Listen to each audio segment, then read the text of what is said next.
हदीस पाक में आता है कि क़यामत के दिन अल्लाह एक शख्स को कहेगा कि अपना नामा आमाल पढ़, तो वो नामा आमाल पढ़ने लग जाएगा।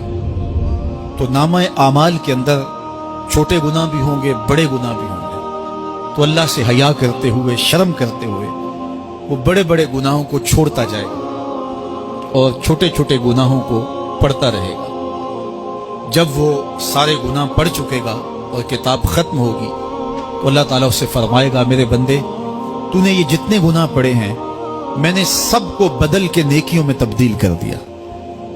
तो बंदा कहेगा, अल्लाह, अभी तो मेरे बड़े बड़े गुनाह रहते हैं जो मैंने पढ़े ही नहीं। फदाहिक नबी हत्ता बदत अनियाबहु। हुजूर जब ये बयान फरमा रहे थे तो हुजूर इतना मुस्कराए कि सहाबा ने हुजूर की दाढ़ें देख ली। तो पहले वो बड़े बड़े गुनाह छोड़े जा रहा था, लेकिन जब अल्लाह फरमाएगा कि मैं तेरे गुनाहों को बदल के नेकियों में तब्दील कर दिया, वो कहेगा, अभी तो बड़े बड़े गुनाह रहते जो मैंने अभी पढ़े ही नहीं। तो जब कोई बंदा उसके हुजूर तौबा करता है, अल्लाह ये नहीं देखता इसने गुनाह कितने किए हैं, ये देखता है बंदा आया मेरी चौखट पे है, तो अल्लाह उसके पिछले सारे गुनाह माफ